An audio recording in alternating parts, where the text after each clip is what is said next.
What's up, everybody? Whew. Fun times. Wonderful time we live in today, guys. It's wonderful.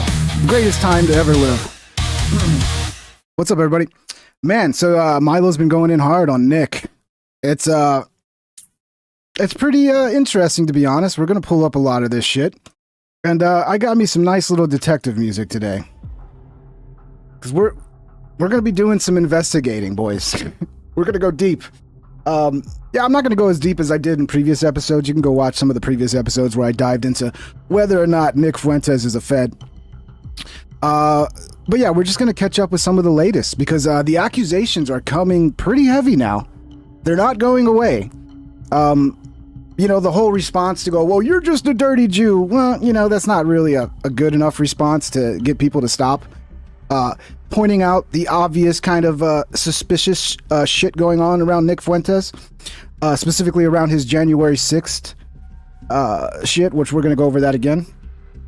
And somebody who actually knows Nick Fuentes pretty well, who worked with Nick Fuentes when he was working with Kanye West, has a lot to say about Nick. Now, is Milo Fuentes, it's funny, is Milo Yiannopoulos a trustworthy character? No, he's not. But does that mean that everything he says is a lie? No. Just probably a lot of it. But we're gonna dive into it, man. Let me pull this up. It's I don't know, man. You guys are doing a terrible job, the Fuentes supporters. Terrible job of defending against this, because you don't really address the accusations. You just call people a Jew. Well, if you're gonna just call me a Jew, I'll just call you a Fed. We'll play that same game. Oh, you're just a dirty Jew. Well, you're probably a Fed. So I mean, we could play that same game. But yeah, that doesn't actually discredit what's being said here. You're actually gonna have to address, and I don't know how you address it, because to be honest, I don't know if there's anything Nick could come out and say or do that would convince people that feel that 100% he's a Fed. A lot of people do feel that way. I don't know what he could do to convince them that he's not at this point. It's going to be very difficult. Now, again, I'm not saying 100% Nick Fuentes is a Fed. I don't know. But there's reasonable suspicion that he possibly could be. And I don't to dismiss it and go, oh, there's no way he's a Fed. Oh, yeah, like you can't. There's reason to be suspicious. So let's dive right into this. What's up, everybody? Hello, welcome to the show. Happy Monday. Hope everybody's doing good. Stop watching Kill Tony. Come over here. Yeah, I know Kill Tony had Shane and Matt on, so you know I'll probably end up watching that later. But if you want to support the show, B underscore unstoppable underscore for underscore life became a member. B underscore unstoppable underscore for underscore life celebrates 7 months of membership. Have a good stream, buddy. Thank you, good brother. Night gift. Thank you, brother. Yeah, Be Unstoppable. It's good to see you, man. Long-time member. Yeah, if you want to support the show, you can become a member, like my boy Be Unstoppable here, who is completely fucking unstoppable. Or you can send a super chat if you want me to react to your message, or just hit the thumbs up and help get this out to more people. All right, let's get to it. Thank you, Be Unstoppable. Gifted a membership. AP, the Angel of Exposure. Welcome to the team. Be Unstoppable with the gifted membership, Santa Claus. Thank you, Santa Claus. Hope you're doing good, Be Unstoppable. I haven't seen you in a while, man. I hope you're hanging in there. Let's see here. Full screen react. All right. So Milo has been going hard at Nick Fuentes recently. And it starts, we'll start it here. Okay, so this is Milo. No charges. Talking about Nick Fuentes. Because Nick was one of the 30 or so confidential informants working for the FBI on January 6th to entrap Trump supporters. His victims were tortured for years in jail. At least 5 are dead.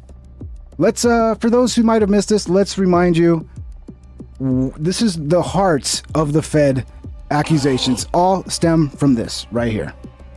Steve Riley. Thank you, Steve. $3.26. Kalamatanga. I don't know what that means, brother, but thank you for the super chat. Maybe I gotta look that up. But yeah, this is where really why most people are suspicious, because here is Nick Fuentes on January 6th ordering his followers to storm the Capitol, ignore the barricades, ignore the police, pulling a Ray Epps. Okay, if you don't know who Ray Epps did this, and everybody's rightfully called Ray Epps a Fed, and here's Nick Fuentes doing the exact same thing. Okay, this is just the beginning. We got a deep hole to dive here.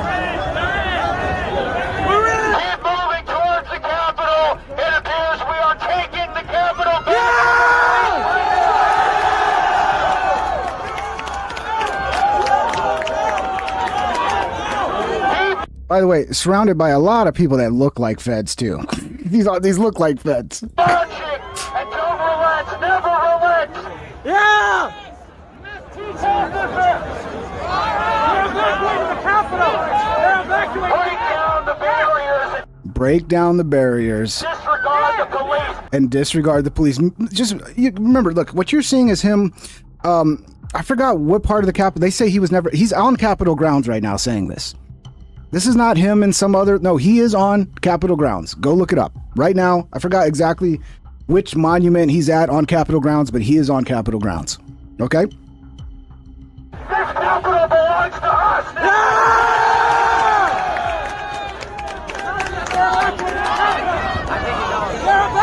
Okay, so you understand the context.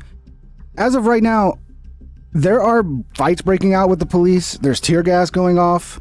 I don't know. I could be wrong. This could be before that happened. But I'm pretty sure this is about the same time Alex showed up and saw all the... Alex Jones saw the people fighting with the police, saw that this was going to break out into a nasty situation, and it was going to... I mean, basically, he saw the writing on the wall, I think Alex Jones did, which was this is a bit of a trap to make MAGA into a extremist movement. And here's Nick falling right into it, pulling a Ray Epps. So even Elon Musk replies to this and goes, and yeah, so again, this is where the Fed accusations really started, okay, when he behaved like Ray Epps on January 6th. Okay, here is a clip of Nick. I just found this clip. I find this to be amazing. Here is a clip of Nick. Nick Fuentes said to break the barriers, JL Dubs. I mean, you can rewind it and play it again. Hopefully you guys heard that. Here's Nick Fuentes talking about Ray Epps being a Fed. Because Ray Epps, just listen, this is so beautiful. He's telling people, we need to go into the Capitol. Then he's telling people, we need to go into the Capitol, which is incitement. That's... So he's talking about Ray Epps doing exactly what he did himself. Premeditated, that's incitement. He's on video saying it. It's not ambiguous. It's not unclear. He's out there saying, yeah, we need to breach the Capitol. We got to go in the Capitol. Which is very relevant because that's what people wound up doing. Right? He's instigating violence. He's trying to provoke people or catalyze people into committing illegal acts so that the government can't arrest them. That's Nick Feds. Yeah. Provoke people or catalyze people into committing illegal acts so that the government can't arrest them. That's what undercover federal assets do. They act as a honeypot, they goad people into committing crimes, and then this allows law enforcement to come in and arrest people that they wanted to arrest anyway. So he's out there and he said, yeah, we got to go into the Capitol, and people go, yeah, no. All right, Nick is debanked. We're going to get to that too in a second, Earl. We're going to get to his debanking. We're going to get to his no-fly bullshit. We're going to get to all that. Oh, we're absolutely not going to do that. You're a Fed for suggesting it. And so the question then is, if the DOJ... How can you say something like this? When here you are...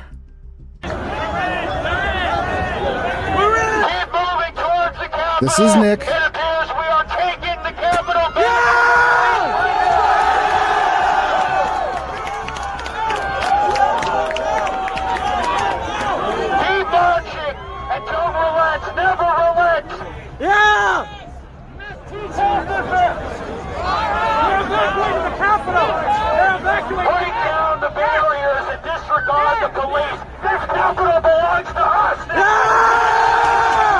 Oh, but when it's Ray Epps doing it, oh, he's definitely a Fed, right? Right, Nick?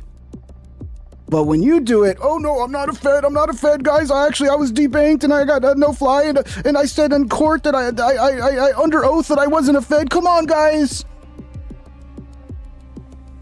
I don't know, Nick. Some reason when it's somebody else doing it, they're a Fed, but when it's you... He's telling people, we need to go into the Capitol, which is incitement. That's premeditated, that's incitement. He's on video saying it. It's not ambiguous, it's not unclear. He's out there saying, yeah, we need to breach the Capitol. Super chatted we gotta go. Has anyone questioned Nick about this video live? Alex did bring it up a little bit, but Alex was just trying to give him an opportunity to dissuade the calls of him. Alex didn't really dive deep.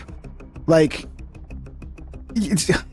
No one's really hit him hard on this. Oh, in the Capitol. Which is very relevant because that's what people wound up doing. Right?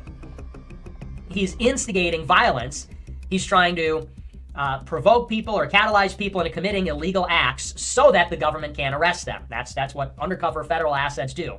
They act as a honeypot. They goad people into committing crimes, and then this allows law enforcement to come in and arrest people that they wanted to arrest anyway.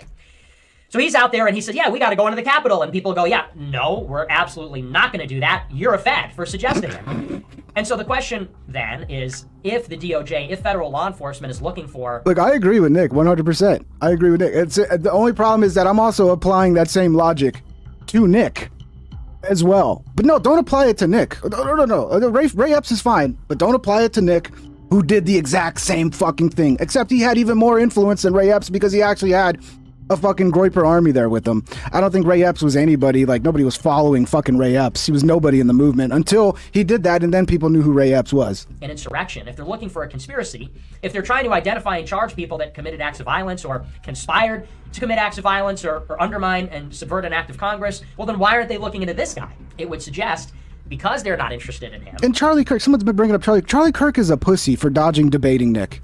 100% Charlie Kirk is a fucking pussy. Charlie, you should be able to debate Nick. Stop acting afraid of this fucking kid.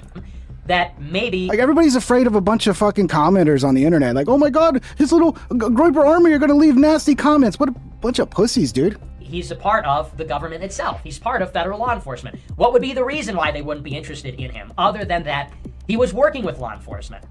So, Ted Cruz was questioning the FBI about this week in a hearing in the Senate, and I'll read this report to you. This is from the New York Post.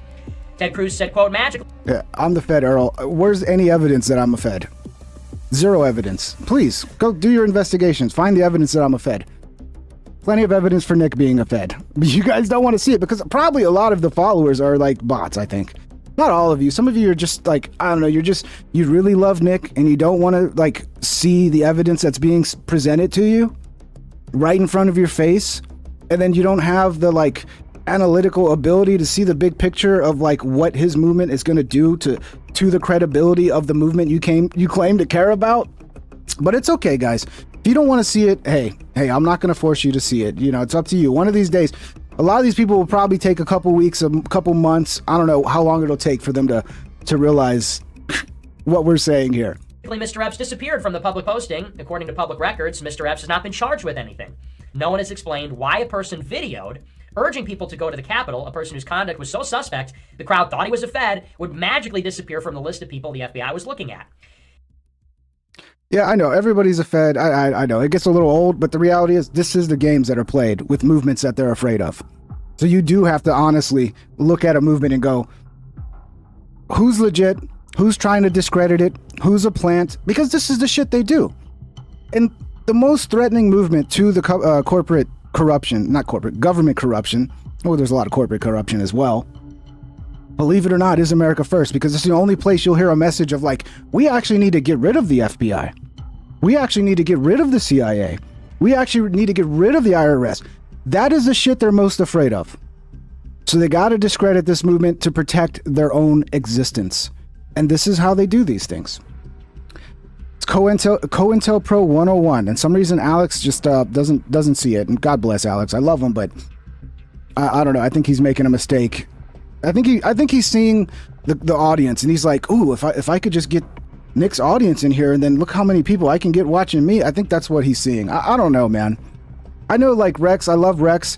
Rex Jones is a huge fan of Nick Fuentes, his son. So maybe Rex is kind of like, you know, pushing Nick to him a little bit. I feels like Owen and Harrison Smith, they're huge Nick Fuentes fans. So I don't know, but like Alex is completely flipped the script to where he used to be worried about the optics of the movement and not being exactly what the left has tried to claim this movement is the whole time, which is it's a Nazi, racist, white supremacist movement. But then you bring about Nick and you basically solidify that, this is what you are what we've said you were the whole time. It's very convenient. Chatted $2. I'm a bot and a Fed. Checkmate pingo. Well, I don't know if you're a bot and a Fed, Wilford. I don't think you are. I don't think the bots send super chats, bro. I think that's one way to prove you're not a bot. I don't think they give the bots a credit card to send super chats. That would be an expensive operation. I wasn't talking about you, Wilford. I would never say anything bad about you, Wilford. All right, so here's Milo going after him about the no-fly list, right? He was never on the no-fly list. That was a lie. Asked to see proof. He isn't debanked. I've known him for years. Now, look, say what you want about Milo's credibility. You'd be correct. I don't think Milo's very credible. But try to find somebody that I was friends with and that I worked with so closely that will come out and call me a Fed. Do you have friends that you know, even friends that you might have had falling outs with, that are going to call you a Fed? Okay, but let's throw this all out, right? No, I'm going to listen to it. Asked to see the proof. He isn't debanked. I've known him for years, and he's always had debit and credit cards from retail banks. Ask for proof. He has a perfectly nice life with a few problems he created for himself. Boo-hoo. Okay? We're gonna get into some of the articles about this too, because Milo's not just saying this out of nowhere. I don't know if Milo's just reading the articles that are out there about this that other people have ignored, or if Milo's talking from personal experience. Sounds like a little bit of both. Nick had trouble getting around for a while, not because of politics, but because he verbally assaulted a stewardess. I hate the uppity bitches too. But the point is, Nick lied about the reason he was having difficulty flying certain airlines, like he lies about everything. Okay, and then here's this article. The real reason Nick Fuentes was put on the no-fly list. Now, obviously, like anything in the news and mainstream media, take it with a grain of salt. White nationalist Nick Fuentes claimed in 2021 that he was put on the TSA's no-fly list as a victim of overt political persecution. Around the same time, he bragged that the federal government froze one of his bank accounts containing a sum in the six figures range. We're going to get into that as well. But the 24-year-old Holocaust denier's version of events doesn't hold up to much scrutiny. Documents obtained by the Daily Beast show Fuentes, one of the key figures in the build-up to the Capitol riot, misled his supporters over why he was banned from flying on commercial airlines, as well as why he received a letter from the Department of Justice notifying him that his assets were seized and subsequently unfrozen. Very quickly, by the way. On the ground that they contained proceeds of money laundering, wire fraud, and threat violations. The real story of how Fuentes ended up on the no-fly list wasn't because of his far-right anti-Semitic beliefs, nor his refusal to comply with any masking rules at the time. Instead, the podcaster who dined with Donald Trump and Kanye West at Mar-a-Lago just before Thanksgiving stepped on a rake when he sued the TSA. America's most loathed security agency had the receipts. In court documents first mentioned by left-wing news site The Gray Zone, the TSA reported they banned Fuentes from flying because he posed a safety risk to crew members and threatened to strangle flight attendants. So, sounds like he wasn't on a no-fly list because the government put him there. Sounds like the airlines did it themselves. In court documents first mentioned, I already read that, among the evidence was because he posed a safety risk to crew members and threatened to strangle flight attendants. Okay, among the evidence submitted to court was a clip from Fuentes' own podcast where he laid out a very specific scenario involving a flight attendant who asked him to put his mask on. The incident went far beyond any normal venting about the modern American commercial flight experience. This is Nick. Let me tell you, I'm going to land, and then I'm going to get in the airport parking lot, and I'm going to wait for you. And then I'm going to put a mask over your face, your mouth, and nose. Fuentes recounted on his show 2 days before January 6th insurrection. You still need to be wearing the mask even if you can't breathe, Fuentes continued, making a strangling gesture on camera before adding a quick kidding. Now that's kind of based, all right? That's based. He's clearly being funny. Threatening a flight attendant is a felony and can carry a sentence of up to 20 years in prison. Part of Attorney General Merrick Garland's November 2021 zero-tolerance order for prosecutors to shift from seeking fines to charging unruly passengers under federal law. So yeah, sounds like he was threatening fucking stewardesses. And they just said that you can't fly Southwest Airlines. Okay? The thing about the no-fly list, anybody can claim they're on the no-fly list. Anybody can do it. There's no way to verify it. There's no way to back it up. Seems like he was legitimately banned from flying on Southwest Airlines. But was he on a no-fly list? I don't know. Prove it. We just got to take his word for it. Spocko Super Chat, I think so. $9.99. Did Nick and Milo have a lover's spat? I mean, it's not out of the realm of possibility, Spocko. It's definitely not. Okay, so, yeah, that's your evidence that he's not a Fed, because he was put on a no-fly list. Okay, dude, even if he was put on a no-fly list, to me, that doesn't discount all the evidence of him acting exactly the way a federal agent would act. My favorite Nick story is how he was about to sell out his fan base, literally, to the Jews, but fucked up the deal because he couldn't resist tipping off the press to boast before a deal was signed. Childish incontinence cost him millions. Heartbreaking. Now, I don't know if this is true, but if it is, it's pretty fucking concerning. It's been one of the accusations that's been going around a while, is that he's collecting all the data from his audience and providing that over to the authorities. Let's read this article. Nick Fuentes was seconds away from selling his fans' data to the Zionist billionaires behind Ben Shapiro when narcissism intervened. In October, Nick Fuentes met Jonathan Strickland from Pale Horse Strategies, a think tank funded by Texas billionaires Barris and Dan Wilkes, who funded Zionist neoconservatives such as the Daily Wire, Ben Shapiro, and Dennis Prager. The Wilkes brothers' long-running devotion to Israel and ties to the permanent war lobby in Washington are at stark odds with Fuentes' anti-Semitic nationalism. The meeting was thought by his allies to be his last hope of securing major backing, but instead of pitching himself as a media personality, Fuentes asked how much Wilkes would pay for America First's data.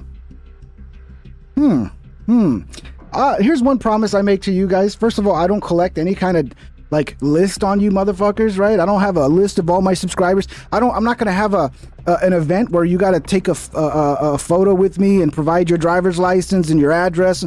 That's the shit Nick was doing. I promise to never do that to you guys. I will never sell my audience's data to anybody. Okay, but no, it's all good, guys. It's all good. This is it's just slander, right? 6 hours later, terms were agreed. But the deal fell apart dramatically when it was discovered that Fuentes secretly tipped off local newspapers in the hopes of a photo op. There are no plans to revive the scuttled talks. Is Nicholas J. Fuentes secretly a neocon?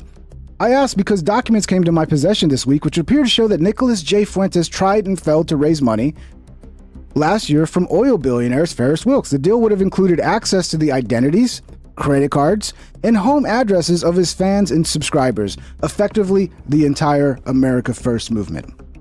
So that then they have a list of all the terrorists they need to go after once the script flips and the algorithm stop promoting Nick and it becomes, oh, we have a Nazi racism problem in this country. Just wait till all the people get discredited. Watch.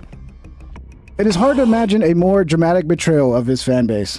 Hey, you super chatted $2. The no-fly list claim sounds like a red herring. It's very convenient, hey you. It's very convenient, right? I mean, you can't prove it. There's no way to go, oh yeah, he's listed on the list. They don't release the list.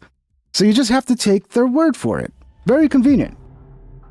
So yeah, not suspicious, guys. Nothing to worry about here. Let's move on to the next one. You remember when Nick had his money frozen by DOJ? Ask him how he got them to unfreeze it. Answer, informing. According to Milo. Then ask when it was unfrozen. Ask for proof. He was lying to fans every day, taking cash off teens, claiming his account was frozen 6 months after he got it back. Interesting. A lot of you will remember sending Nick the last bit of your paycheck, second half of 2021, because he told you the feds had his money. So here it is, January 23rd, 2021. That's the date that they froze his account. This office submitted a letter stating that the above referenced accounts were subject to seizure and forfeiture on the ground that they contained proceeds of money laundering, wire fraud, and threat violations. We requested that the above referenced accounts be frozen pending further actions from this office. This is Bank of America. The office is hereby withdrawing the January 23rd, 2021 request to freeze the above referenced accounts. We appreciate your assistance in this matter. So July 21st, 2021 is when he had his accounts unfrozen. Okay?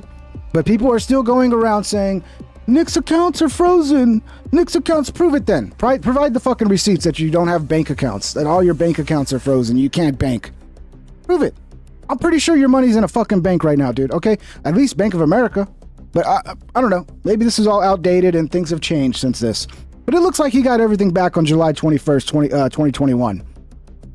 The FBI collected evidence enough to charge Nick Fuentes after January 6th. Justice may even have drafted the indictment, but it was never filed. Fuentes alone sashayed away from January. I mean, that's the way a gay guy talks. Sashayed? Who says sashayed? Milo claims he's not gay anymore, but if you're going to use words like sashayed, Milo, come on, man. He sashayed away from January 6th unscathed and unbothered. How? Why? There's only one plausible answer. Let's see. Here is a New York Times article where they are talking about how the people on that list, they are trying to get them to cooperate. You think the FBI wasn't trying to get these people to cooperate? They just drew up all this fucking shit that, oh, they're targets, and then nothing happens and everything just disappears and no, because they were trying to get them to cooperate. And when you have a case this high profile, going after somebody who's supposed to be enemy number one of the administration that was in charge at this time, and then it just all conveniently gets just goes away, swept under the table, right? Well, no, but don't say he's a Fed. How could you say that? It's crazy to say that. Well, let's read what they say here. In March 2021, 2 months. By the way, this is while his accounts were frozen, because it was January to July. His Bank of America account was frozen. From my understanding, he probably could have just moved it to no. They had his funds frozen, so he couldn't access the funds in his Bank of America account, which was fucked up, and I'm totally against doing that. In March 2021, 2 months after the FBI arrested Dominic Pezzola, a New York Proud Boy, on charges stemming from the Capitol attack, one of the lead agents on the case made an unusual confession. On Link, the Bureau's internal chat system, she said she felt sorry for the man she helped take into custody. It is bad. I almost kind of feel bad for Pezzola, the agent Nicole Miller asked of one of her colleagues. When the colleague told her that Mr. Pezzola was in jail because of choices he had made, Agent Miller seemed to agree, but then she snapped back into work mode. Oh, I know that, she wrote. His decisions put him where he is. Just feel for the kids. Wonder if he's going to cooperate, though. No, they weren't trying to flip these guys. No, they weren't trying to flip them. And no, it's not suspicious that the charges just disappeared when they were trying to flip these people. It's not suspicious at all, is it? Is it? Nope, no suspicion at all, guys. The behind-the-scenes exchange and hundreds like it were contained in a log of Agent Miller's messages on Link, tracking her chats with other agents from January 6, 2021, when she was on duty at the Bureau's Washington office, to September 2022. A few months after, she and her team helped bring sedition charges against Mr. Pezzola and 4 other members of the Proud Boys. The log obtained by the New York Times provides a rare look into one of the Justice Department's most important January 6 investigations. It shows how Agent Miller and her colleagues scrambled after evidence and sought to recruit members of the far-right group, all while trying to deal with the odds and ends of life. Oh, life is so hard as a federal agent. Oh, it's so difficult. Everything from squeezing in workouts to coping with the Bureau's obsolete technology. Some of the Link's messages emerged recently when Agent Miller took the stand at the trial of Mr. Pezzola and his co-defendants, Enrique Tarrio, Ethan Nordine, Joseph Biggs. Remember Joseph Biggs? I wonder what Joseph Biggs thinks about Nick Fuentes. Some reason Owen Schroyer trusts him. I'd say that is one of the few things that makes me go, well, maybe he isn't a Fed, because Owen Schroyer clearly isn't a Fed, unless Owen flipped at some point. I don't know. But Owen went to jail and was fucking had the book thrown at him completely. But yet Owen seems to still trust Nick when Nick. So, maybe Owen's onto something here. Let's see, where did I leave off? On cross-examination, the men's lawyers sought to use the log to suggest that other agents who chatted with Agent Miller had committed offenses like destroying evidence or scrutinizing emails. Let's move on a little bit, because there is a mention of Nick in here. It's not much. You got to read between the lines, basically. The point of this is that, yes, they were trying to flip these people, obviously. So you have a group of people that the FBI's trying to get to cooperate with them, to work with them, to be an informant. And then they just dropped the case on some of them. Odd. I tell you what, if Nick was in the mafia would know what's going on. You think the mafia wouldn't go, he's a fucking rat. He's a rat. Yeah, no, but he's not. Clearly he's not. The messages show that she was quickly named to a conspiracy squad of agents examining the far-right groups like the Proud Boys and the Oath Keepers militia had played in the attack. Where's the mention of Nick? There's a mention of Nick. Basically, I'm not going to read the whole thing, but basically, yeah, Nick was in the list of people they were investigating. The list of people they were trying to get to cooperate as well. It was like cooperate or repress charges. That's what it looks like to me. So Nick's responding. I think Nick's even doing a live stream tonight. I don't know if he's going to do, I don't know if he's live now or you still got the 2.5 hours to wait before he actually goes live. Or he just, I don't know, it's weird how people do that. But a full-blown coordinated attack on my credibility for the past week. I wonder why. He's always a victim. Always playing the victim card.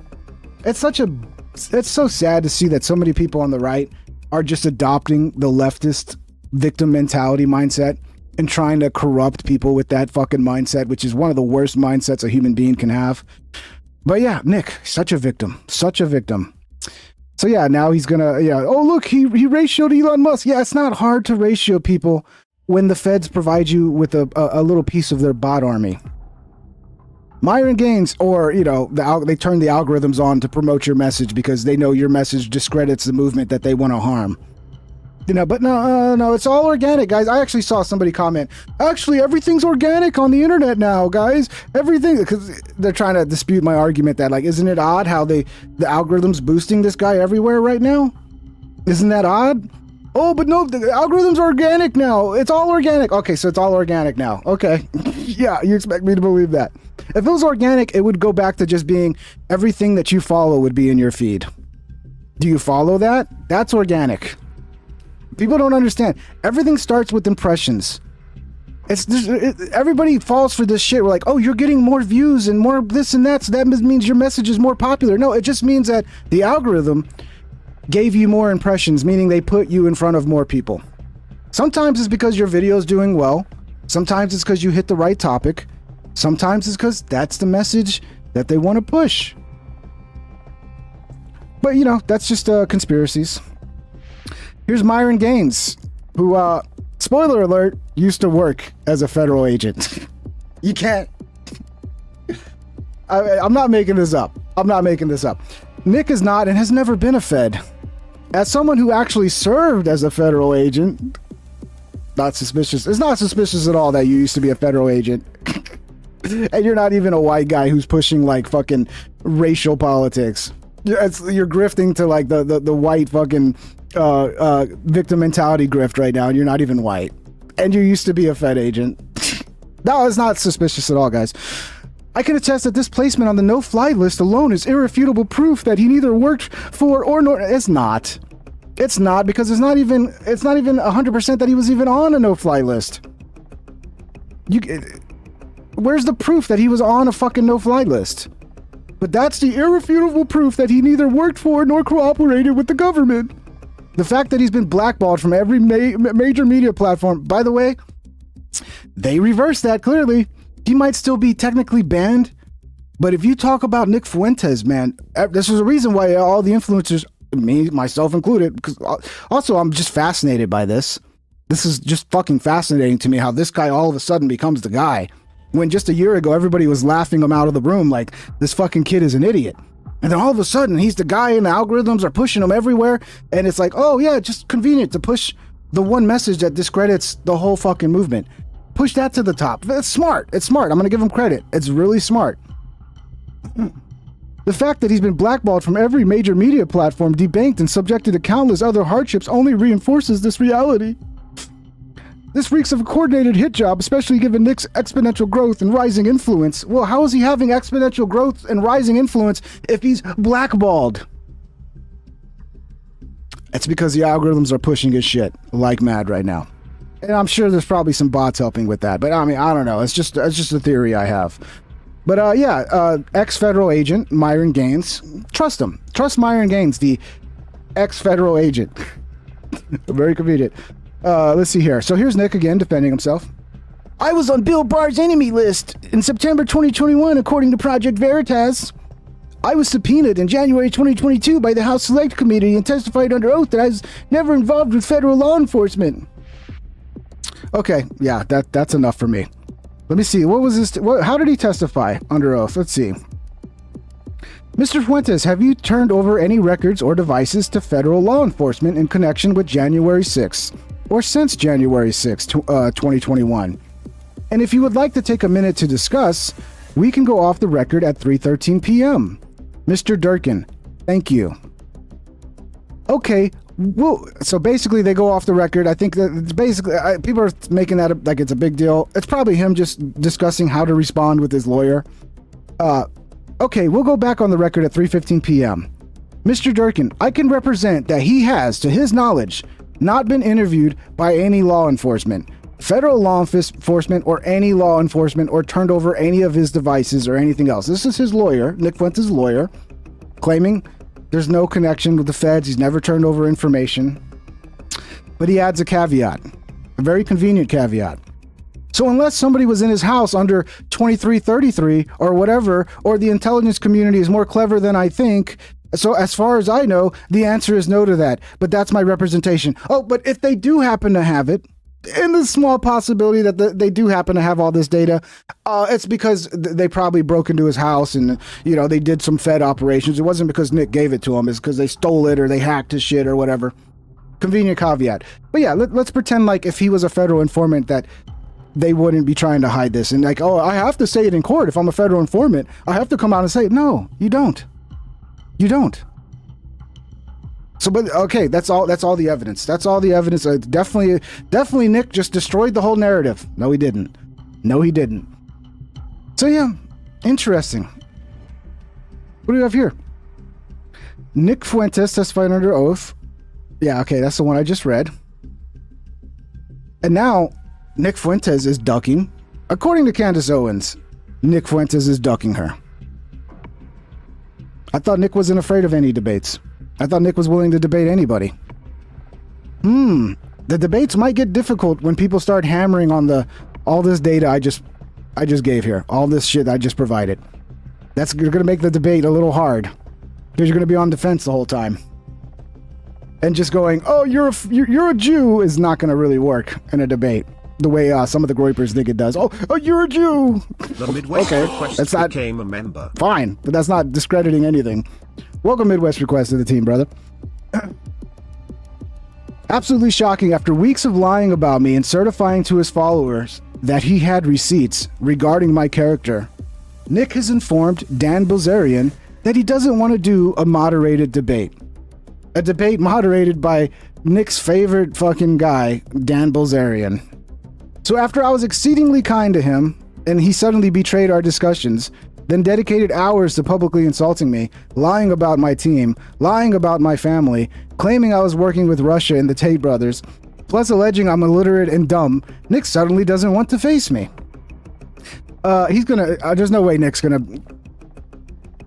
If Nick is like, at some point I think his people are gonna bring it up and be like, Nick, what is this that Candace is saying? So I can't believe that Nick would not want to debate Candace, because this is Nick's thing. He's the fucking killer, dude. He's the debate master. So I don't know if I believe this, but I want to see the debate. I want to see Nick debate Tucker. I want to see Nick debate Milo. I want to see Nick debate Candace. I want to see Nick debate everybody. That's what I want to see.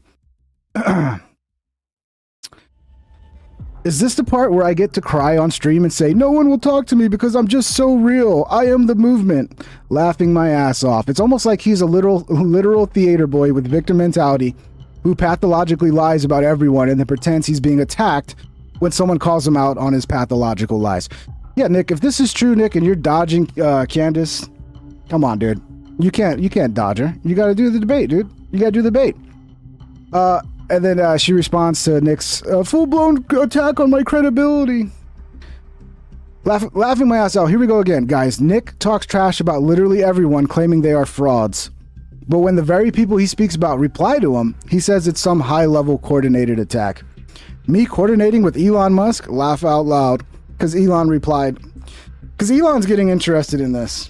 You know, everybody is. It's just interesting how this dude shows up, goes from laughing stock to all of a sudden everybody's kissing his ass. He's the smartest kid in the world. He's so good. He's so smart. And the algorithms turn around and start boosting. I mean, it's very fucking weird. So I'm very fascinated by this. I want to see how this plays out. I will be following this. I think it's going to be interesting.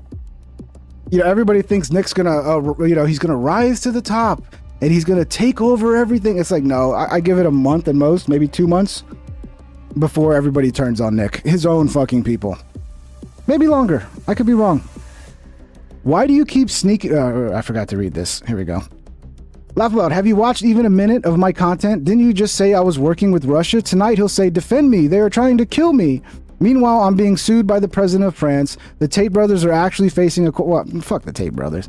Facing a coordinated multi-state level attack from various countries, and none of us cry victimhood. I maintain Nick Fuentes is a shattered theater kid who cries and lies pathologically. Look, I don't know if the Tate brothers are innocent. I don't know if they're guilty, but I've just read too much shit that just like with the Nick Fuentes Fed shit, it goes, like, were they really up? Like, some of the shit they were up to when they were running their, like, cam girl business, it's hard to defend that shit. So, yeah, that's it. That's the Nick Fuentes segment, boys. And I'll leave it to you to make up your mind. I say it's very possible Nick is a Fed. It walks like a Fed. It talks like a Fed. It acts like a Fed. He does the exact thing that a Fed op meant to discredit a movement would do.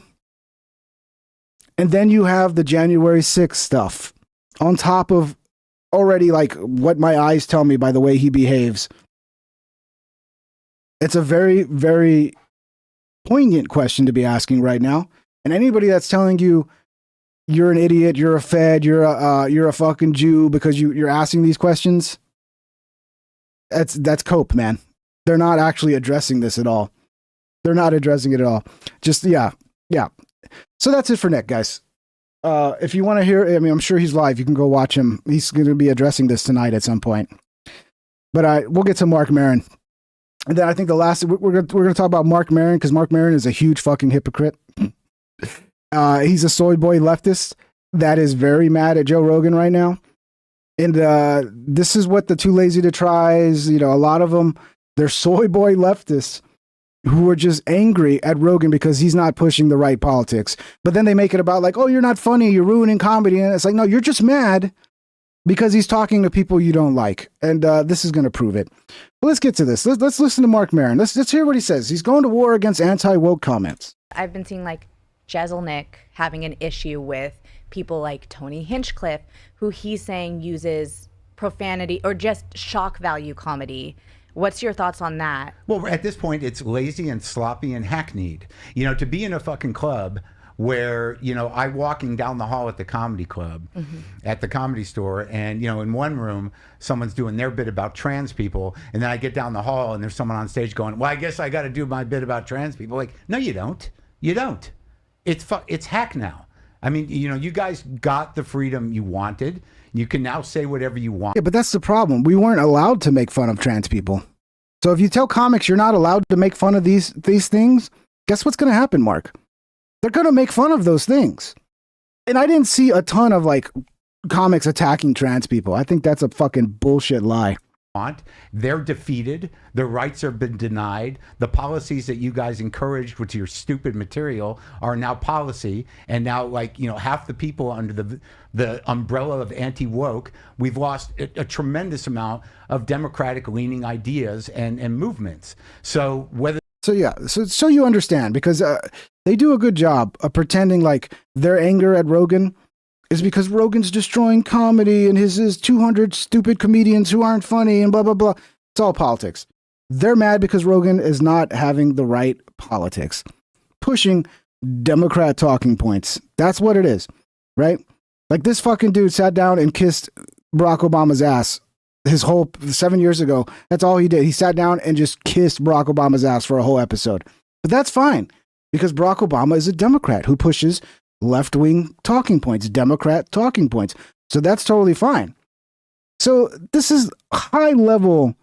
I mean, he's a high level hypocrite, like one of the highest levels of hypocrite you can get. Whether they knew it or not, that's what they were spearheading. So now it's reality, and you want to still keep kicking them?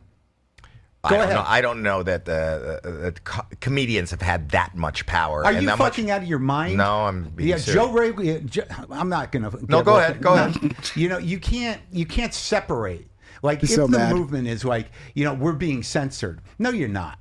You're not. There's no constitutional censorship issue with your free speech. You say things, and in a democratic shit show of an environment, you know, like Twitter or whatever, there's cultural pushback. And I'm not saying that it wasn't. It was. So yeah, he's sad because we're not getting censored off the internet anymore. He liked it better when all the fucking non-left-wing Democratic voices were just getting removed off the internet. That's what he wants to bring back. He's like, damn these people and their lack of censorship. Bring it back. Was pretty bad in terms of, you know, people getting canceled and stuff, and I agree that was an issue, but that's a specific issue. To frame it as some sort of free speech problem was a misdirect. No, it wasn't. It was absolutely a fucking free speech problem, and it still is a free speech problem. When you got people that are still not allowed to fucking voice their opinions on the internet because they had the wrong opinion. That is a free speech problem, Mark Maron. But I don't think you believe in free speech. Because you sound like the typical woke leftist who's like, oh, actually, the way we fix social media is we need more moderation. We need more moderation. And so that way people like me who know to stay in the approved talking points and making the approved jokes will succeed. And all the edgy comics who say things that you're not allowed to say, we got to get rid of them because it's been bad for Mark Maron's career, obviously. It's been really bad for Mark Maron's career, people having free speech, because it makes him look like a bitch. He kind of is a bitch, to be honest. It wasn't. It wasn't a free speech problem. It was that people were getting cultural pushback. That is not a constitutional issue. No, it's not cultural pushback when a platform that's supposed to not be a publisher, that's supposed to act like a platform, is supposed to give access to everybody, starts banning people for having the wrong political opinions. That's not cultural pushback. That's corporate capture of the fucking town square. No one was being put in jail for saying anything. That's a free speech issue. Yeah, it's okay. As long as it's a private corporation that's fucking attacking our ability to speak. As long as, you know, he's got no... Dude, these people claim to care about freedom of speech, but they have no problem with corporates... Leftists have no problems with a private corporation taking over the town square and deciding who gets to have a voice. That's what it is. That's what it is. Pretend this is the fucking Middle Ages and town square is out in the middle of the city and it's a little podium that anybody can go fucking give a speech on. All of a sudden, a corporation buys that podium and now they decide who gets to talk on it. That's okay to you? That's okay? Dude, if you're okay with that, you're not for free speech. But my problem is you're going to start talking about anti-woke, and that's going to be your point of view. That's going to be your ideological, you know, grounding for what you do. Okay, that's fine. But why does it have to be the same four fucking things? You know, it's like they talk about the same shit. And I don't know a better definition of hack. I mean, after a certain point, it's like, you know, what juice does the word retard really have? How much shit do you have to give trans people? Stop saying retard, guys. You're a hack if you say retard. You know, what is your big problem with gay people? What's your big problem with women? It's like... See, this is where I get so frustrated. Because it's like, your definition of a hack is because you don't have the right fucking opinions. You don't have the right beliefs. Your politics are not my politics. So now you're a hack. It's hilarious because I could fucking listen to a left-wing comedian shit talk the right, and if he's funny and he's dogging on Trump and he's dogging on the right and he's funny, I could give a fuck about if he has different politics than me. If he's funny, he's funny. Bill Burr, I think he's a bit of a dumbass when it comes to politics. He's still funny. But you guys can't get over your fucking politics to the point where you just like, the second you feel like somebody doesn't have your politics, they're not funny anymore. Like, what is this, the fucking 80s again? And it's so, to me, the problem is that language evolves. Okay, we don't use the word chink anymore. Well, maybe some of them do. You don't use the word Oriental anymore. You know, you don't use the word colored anymore. Is that, you know, in a democratic world, people learn to treat other people with respect. Stop using bad words, guys. He's a language police. Boop, boop, boop. The language police coming in. Sir, did you use the word retard? Sir, step out of your house. Put your hands up. You use the word retard, sir. Communities and live with it. So this pushback, I don't know how you frame it as anything other than. But I think it's an outward vocalization of the time. You know, I just went and saw Ricky Gervais at the Hollywood Bowl. What a bore. No, brilliant. I loved it. Now he hates Ricky Gervais. Come on, nobody hates Ricky Gervais, dude. literally one of the greatest comedic minds of our generation. It fucking created The Office. But Ricky Gervais ain't funny either anymore, is he? Sir Seat Sitter super chatted $5.55. Marin is an unfunny loser, but he is absolutely correct about Joe and Tony being unfunny hacks. Well, everybody has their opinion whether you find something funny. I've talked about this forever, but like what you find funny is like different for each person. So yeah, if you think they're unfunny hacks, okay, go ahead. A lot of people do think they're funny though, so there's that. All right, go ahead. Fucking brilliant. All right. Fucking brilliant. And he talked about kind of But a lot of you are being influenced by these types. You're being influenced by the too lazy to try types. You really are. You're watching Too Lazy to Try just every day talking shit about Rogan, and then you got this whole fucking crowd. People follow the crowd, and you got this whole crowd of Redditors who jump in. Yeah, he's not funny. He sucks. He sucks. He sucks. A lot of people are not aware of how influenced they are by crowds. People want to follow the crowd. If you see the whole crowd shitting on somebody, you're going to be like, yo, the crowd's right. Is Joe the funniest stand-up comedian of all time? No. I've never been a huge fan of Joe's stand-up. But then again, I'm not the right judge because there's a lot of stand-up I don't like that other people think is funny. So, you know, it's everybody's got their own opinions on that shit. Yeah, they're still mad about that. Super chatted $2. Never forget Ricky Gervais at Golden Globes. They're still mad about that, dude. Yeah, Ricky's never going to get over that. They're going to hold that against him for the rest of his life. Like this on Thank you stage. for the super chats, guys. I think this new show is called Mortality.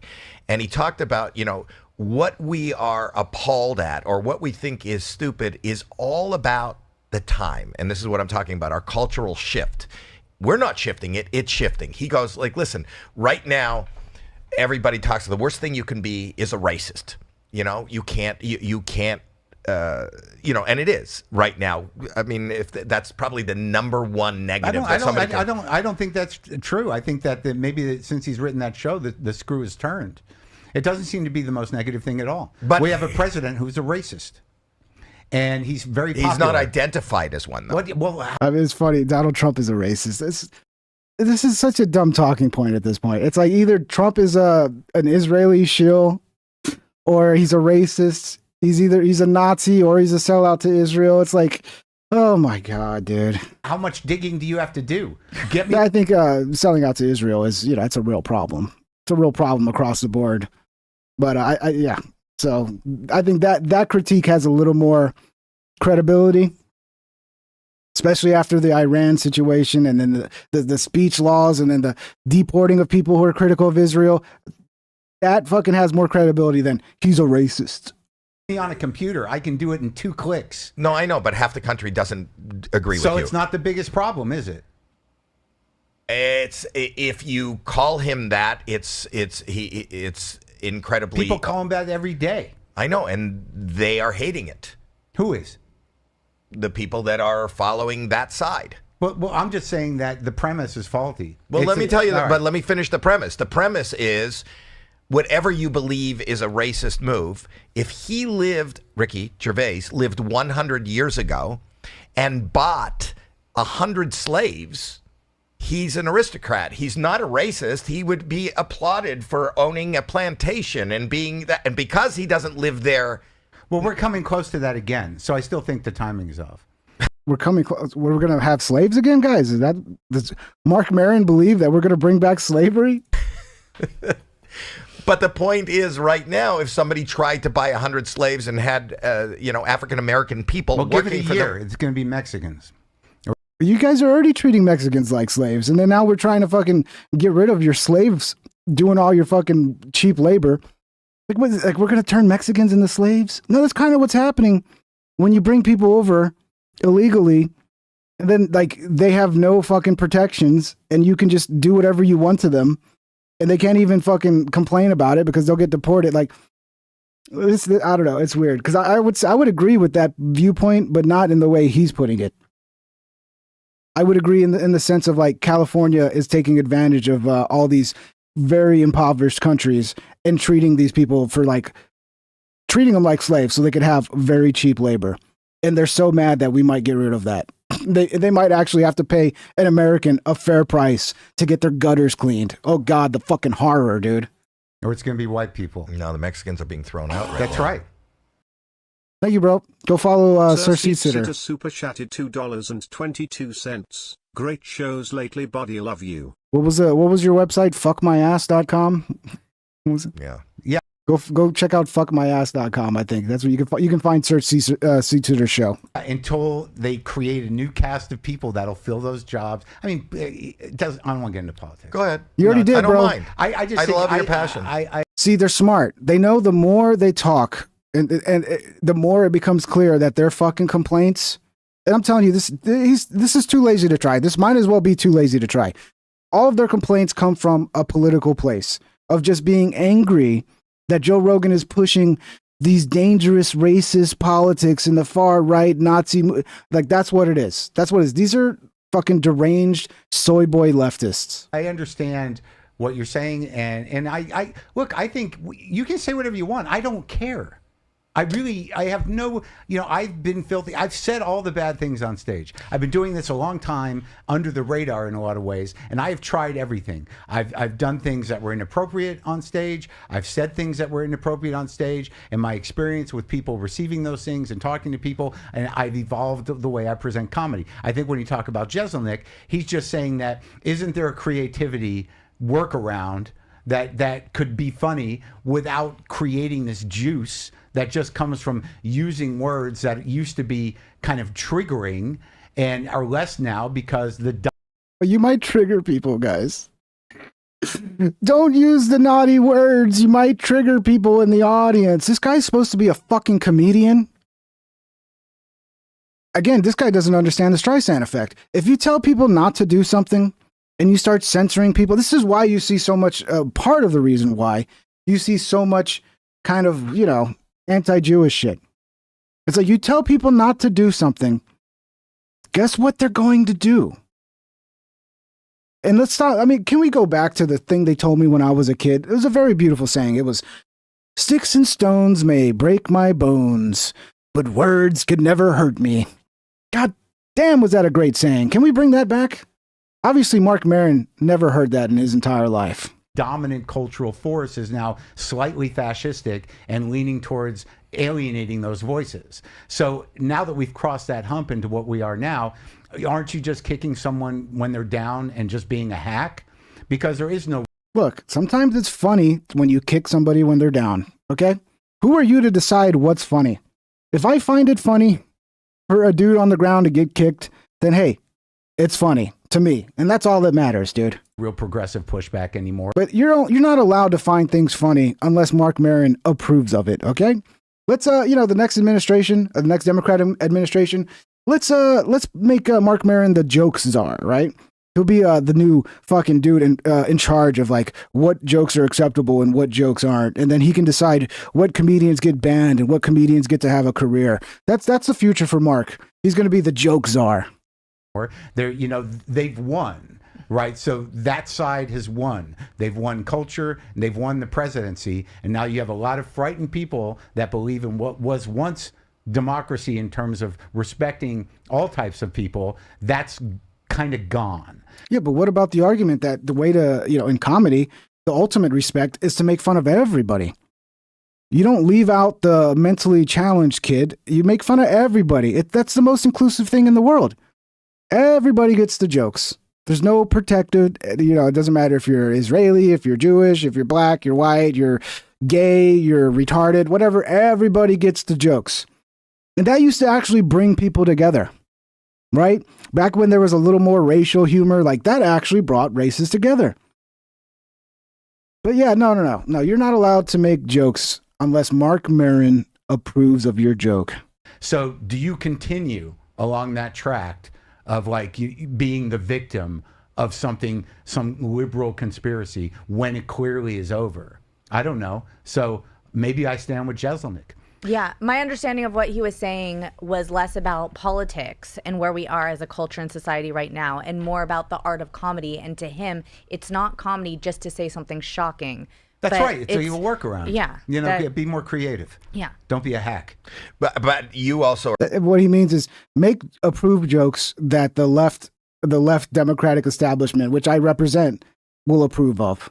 are giving comedy a lot more power than I think it has in our society. I think that might have been true a few years ago, but I don't think that's true anymore. Because with what you're doing now, what you're doing here, once old-time show business, look, if you connect all this anti-elitism, anti-Hollywood talk to right-wing ideology and propaganda, what has happened now is that old-time show business is Hey, you super anemic. chatted $5. I've watched a lot of Too Lazy to Try and don't always agree with his takes, but don't get leftist vibes. I guess he's in the center, but chases the views. Have you heard him talk?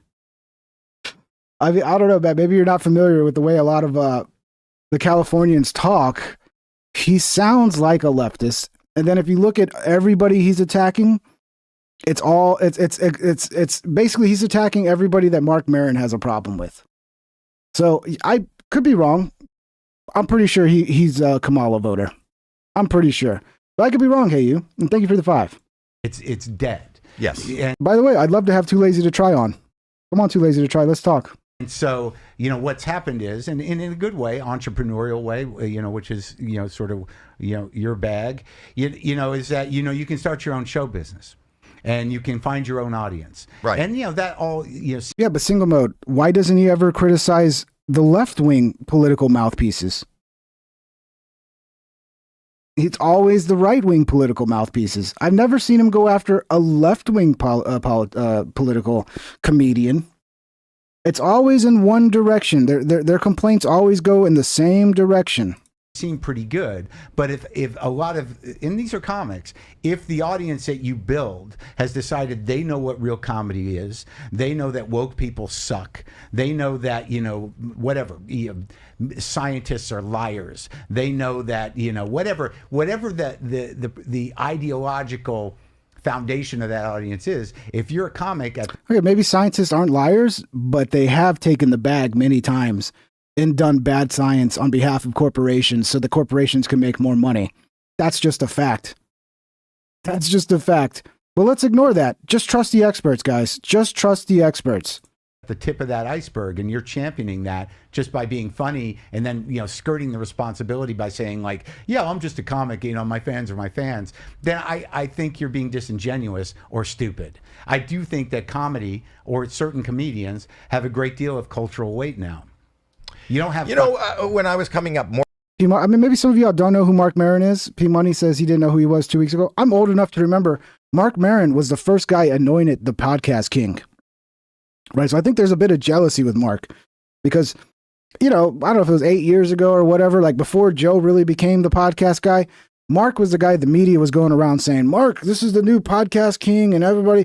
But his views were never there. He never really got good views, and quickly was forgotten about. And Joe Rogan rose to where he's at and became the biggest podcaster, and everybody forgot about Mark Maron.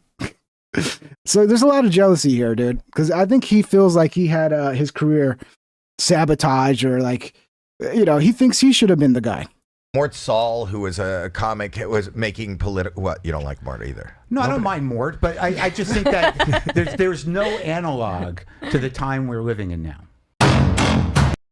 Okay, we got one more Maron clip, and then we're going to get to the PBD podcast feud, where, again, Patrick Bet David is not happy with Adam. Poor guy. I'm starting to feel bad for Adam. People are chasing numbers. They're chasing the algorithm. There are comics doing, Wilford Brimley super chatted $2. Wrong ping. First was Tom Green. I didn't say he was the first podcast. I said he was the first podcast. The media, he was made the guy. There was a period there, I forgot what year.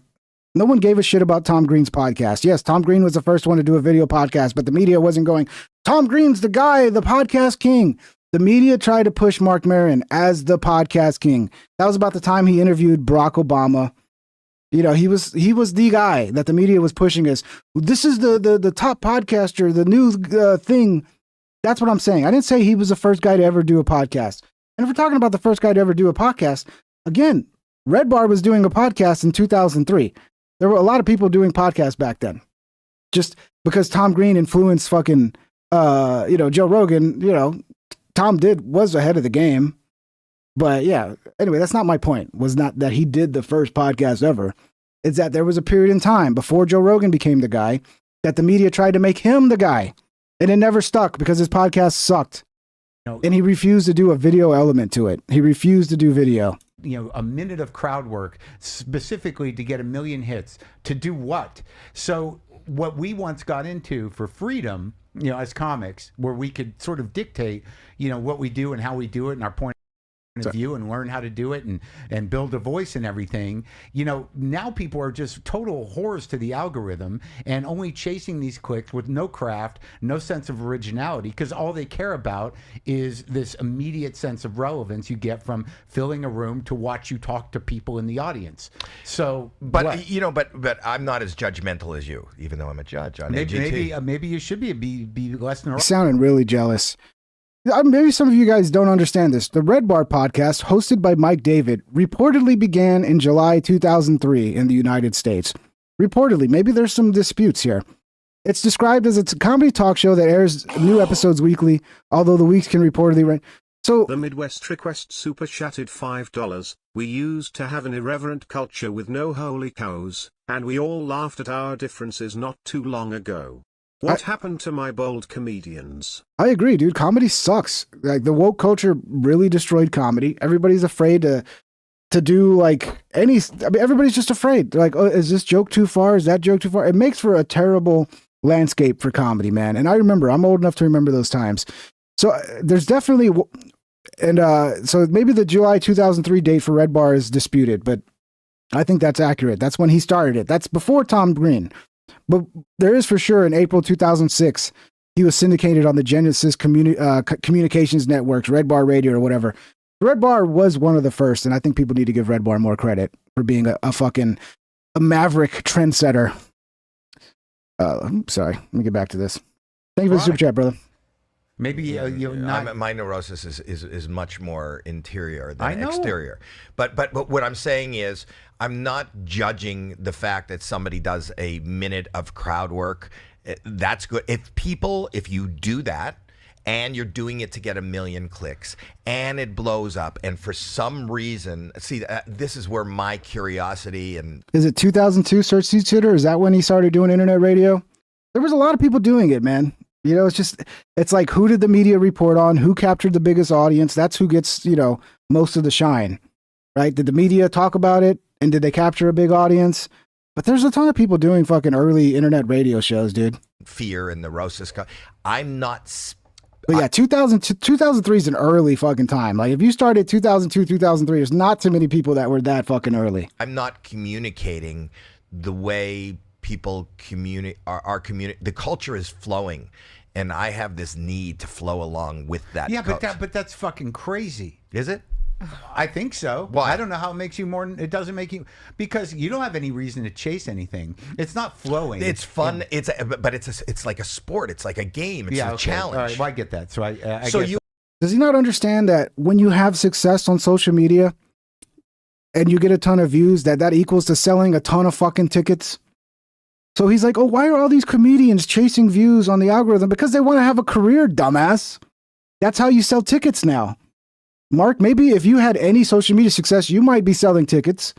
You might be having the success that a Matt Rife is having.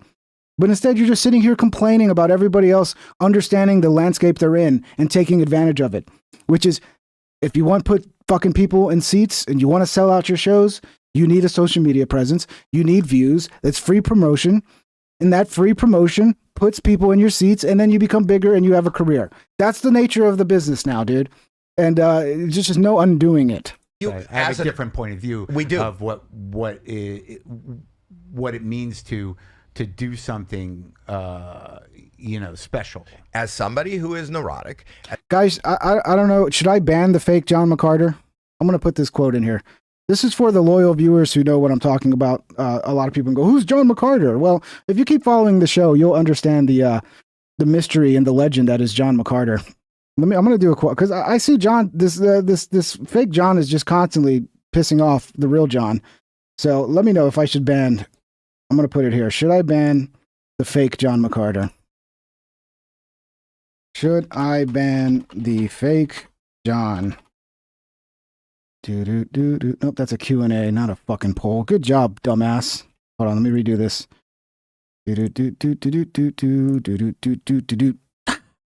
All right, here we go. Should I ban the fake John? You guys let me know. Let me know. Is he causing problems? I want to support all Johns. But if you're going to be a fake John and you're just going to be like try to make John's life even harder than it already is, it's a little annoying. All right, let's go. As somebody who deals with panic, you made a choice. You didn't have to. You're a very smart, intelligent. You were a smart, intelligent young man. Now you're a smart, intelligent, middle-aged guy. Right. You could have probably provided for yourself in many other ways. You doubt it. But okay, I doubt it. Really? Yeah, I was pretty hobbled. Yeah, I was not in terms of mentally and otherwise. I don't know that there was another path for me that I could see. But I appreciate it. But I'm saying you put yourself in the position of standing in front of strangers and being judged.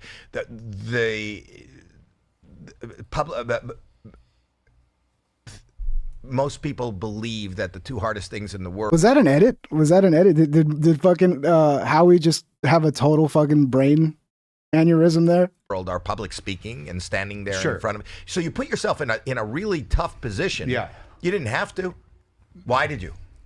Well, there's a lot of reasons for that. I think, there's psychological reasons. Or like for me, why did I do stand up? But just to get back to the other point real quick. Is that the same point?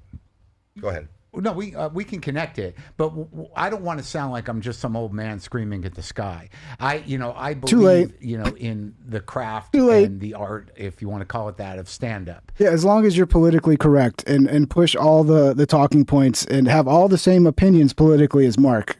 Otherwise, you should be banned off the internet. It's what I've done my whole life. Right. And there are stand-ups in my life and specials in my life that made a profound impact, because the people that were doing it were at such a level that they brought something new and interesting and entertaining and resonated with me for a lifetime. And I think there is a way to do it. I believe that there is, and maybe I'm old school, but I believe that, if you're putting clips up and you're 2 years in, why are you doing that to yourself?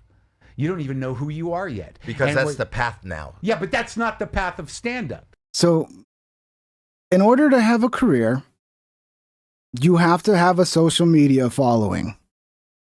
So are you going to wait till you're 5 years in before you start building that following so that it takes you another fucking 10 years to be able to make a living as a stand-up comedian? Or are you going to start trying to build that following as early as possible? This sounds like Mark is he's just jealous and angry of everybody that's having success. Because none of this makes any fucking logical sense. It's not anymore.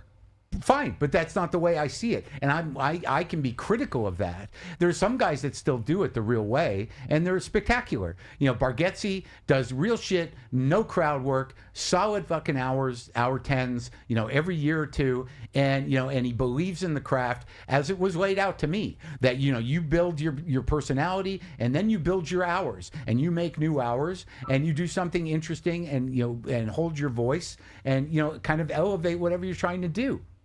I understand that business is different, but what is great is still great.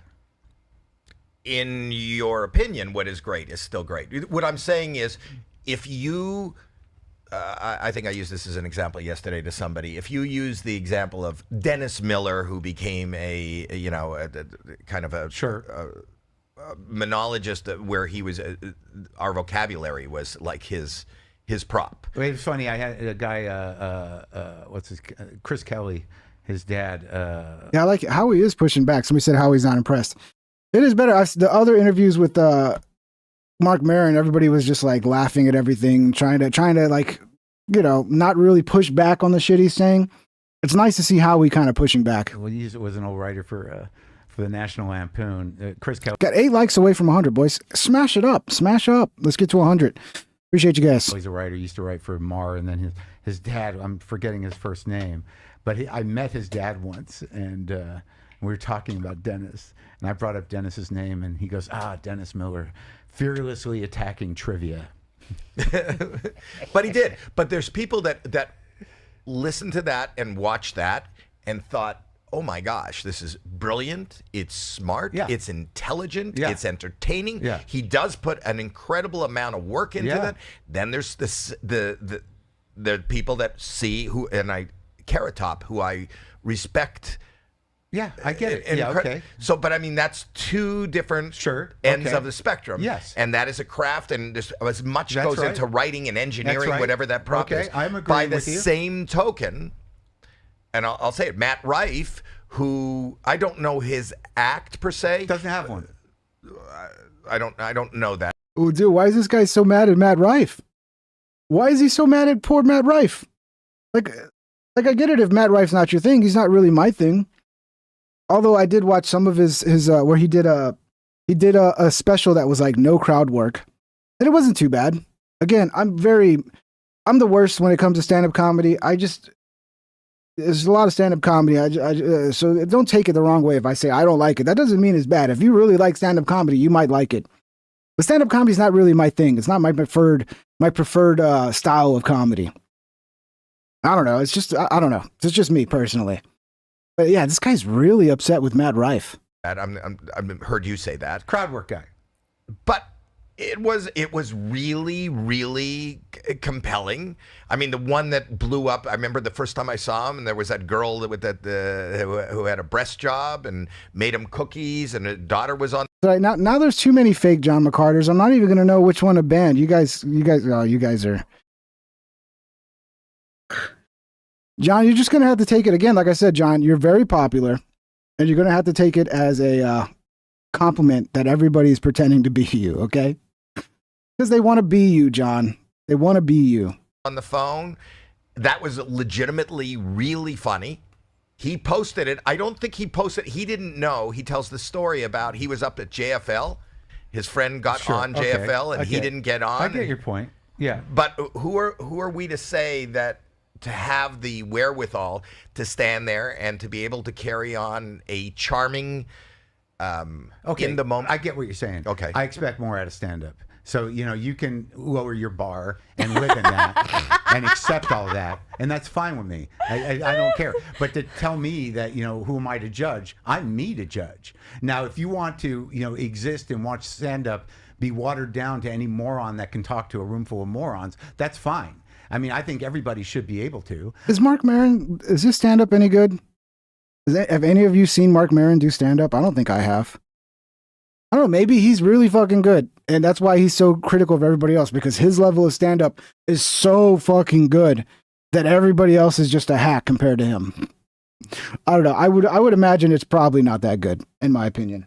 He doesn't seem that funny to me. I mean, I think crowd work's an important tool, usually for crowd management. You should know how to do it in case shit goes down in the room.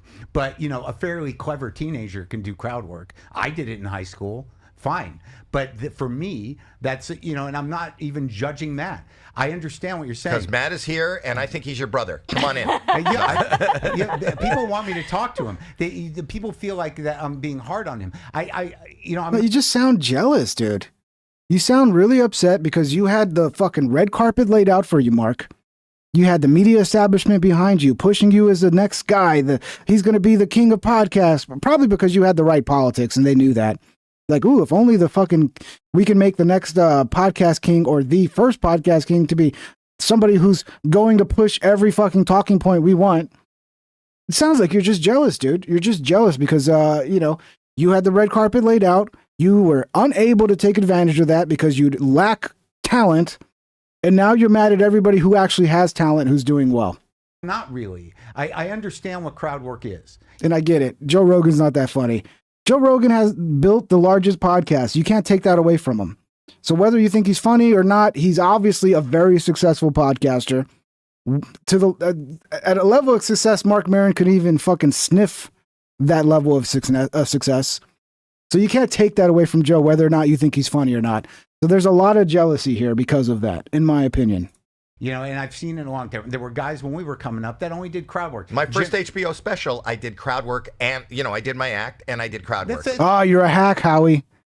You're a hack. You did crowd work. It's fun. Jimmy Brogan, remember? All crowd work. Right. What was the other guy? Remember the area code guy? He's dead now. Mitchell Walters. Mitch Walters. Mitchell Walters. All crowd work. I mean, it's not. I left you a little thing. Okay, let me get back in the Discord, P-Money. It's been around. Okay, Discord scares me kinds of comedy when I'm live. Like you said, Carrot Top, Dennis Miller. I got no problem. Professionals are professionals. Matt's a professional. But you asked me why I got into it. Is that I felt when I was younger, and I'd done a lot of different stuff. I'd written stuff, I'd acted in plays, I did photography. I was always looking for a way to express myself. But because I was such a fan of comedy when I was growing up, for a very specific reason, when I watched comics when I was a kid, whether it was Don Rickles or Jay Leno when he was younger, listening to Richard Pryor records. Excuse me. Oh, Unique. I found. Isn't Unique that black dude who was like really drunk? Okay, I guess I'll pull it up. But that guy's I don't know. That channel's a little weird. That the miracle of comedy was they made the world manageable, that they can take big ideas and bring them into a place where I understood them, I laughed at them, they could disarm fears, they could elevate your perception of things. They had a power through humor to make you see the world differently. And that to me was an amazing, magical thing. To make you into a Democrat. To make you hate everybody that's to fucking propagandize you to believe everything the Democrat establishment wants you to believe. So when I got, and this is the thing that pisses me off. It's like they all start coming after right-wing comedians. Comedians have been doing this left to the left forever, dude. Everything's been captured by the left. Every media outlet, every movie, every Netflix show, it's all been fucking pushing left-wing propaganda shit. And as soon as there's like a little bit of push to the right, where there's some right-wing comedians, some right-wing, oh, that's all a problem now. And now you're all a bunch of grifters who are ruining comedy. But it's okay that we've done that for the last 50 years.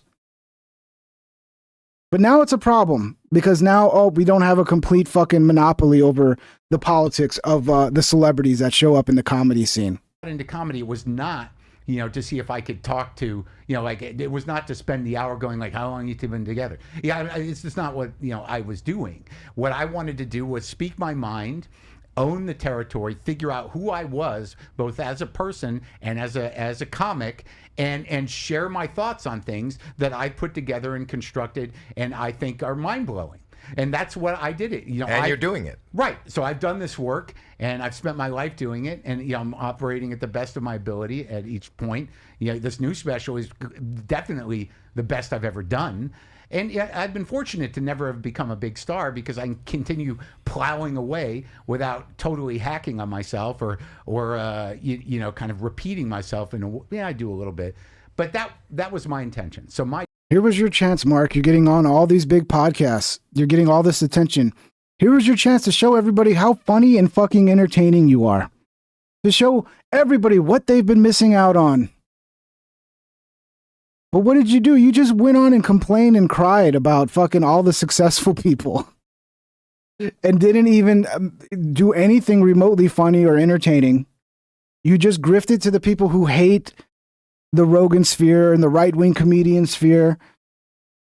You could have showed us how funny you were, Mark. You could have actually been funny and entertaining. Instead, you just cried like a little bitch the whole time. All right, let's see what this clip is you gave me here, P-Money.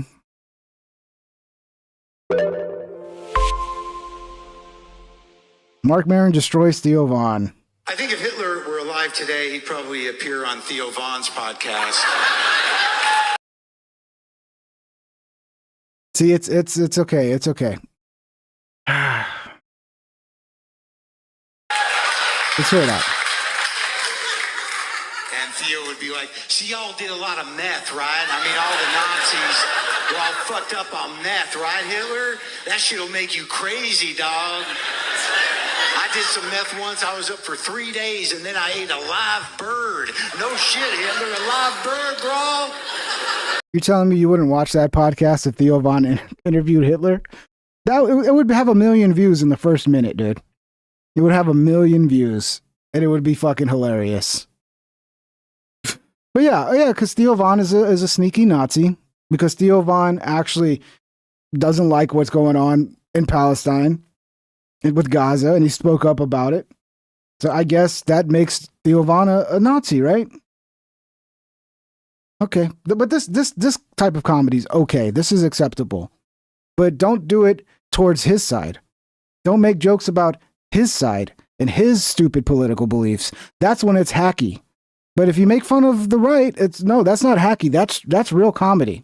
Hey, Hitler, you probably didn't even hate the Jews. That was just the meth making you crazy, dog. Hey, Hitler. It's actually funny. I'll give him credit. That's funny. Do you want to apologize to all the Jews right now on my show? No? I get it.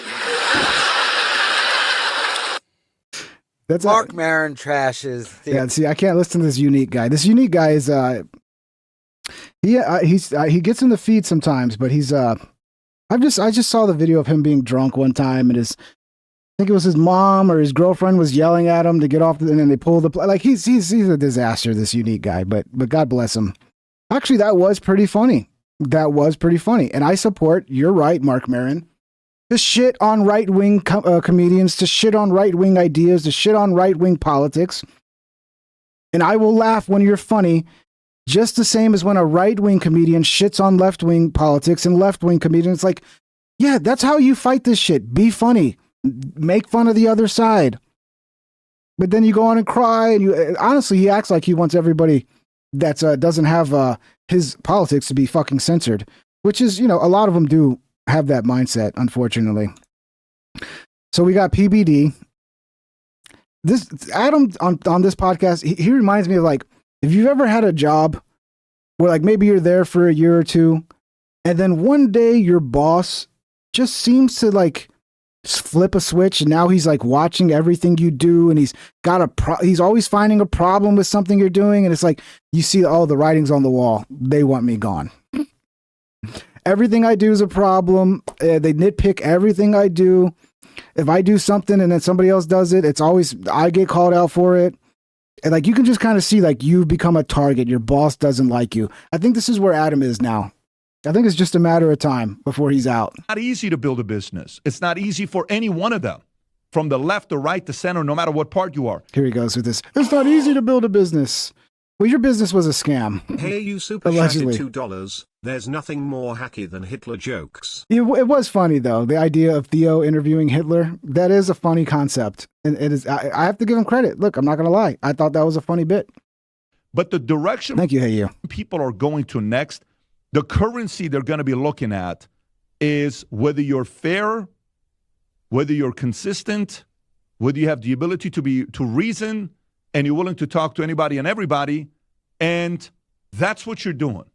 If you all of a sudden get arrested by the comment section, welcome to miserable life. Because the mob then realizes, ooh, we got a hold of them. We scared them. We control you. Nope, you can't do that. We're going to send our audience and go in the comment section to bash PBD Podcast and comments, because what Pat said about Muslims and also go in the comment section. You won't move us. What a badass. Are the comments getting bad?